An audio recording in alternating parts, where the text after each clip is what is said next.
বিশ্বনবী পাগলের মতো একবার হাউজে কাউসারে যাবেন, একবার সিরাতে যাবেন, একবার পুলসিরাতের দিকে, একবার হাউজে কাউসারের দিকে পাগলের মতো দৌড়াতে থাকবেন।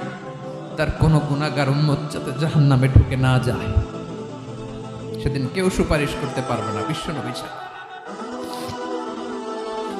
এজন্য 5 নম্বর আল্লাহ বললেন, মান যাল্লাযী ইয়াশফাউ ইনদাহু ইল্লা বিইযনিহি।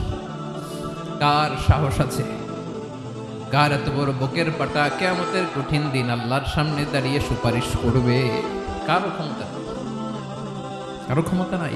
বিশ্বনবী সেদিন সিজদায় পড়ে উম্মতের জন্য কাঁদবেন, সবাই কাঁদবে, নফসি নফসি, আল্লাহ আমারে বাঁচাও, আল্লাহ আমারে বাঁচাও। বিশ্বনবী বলবেন, উম্মতি উম্মতি।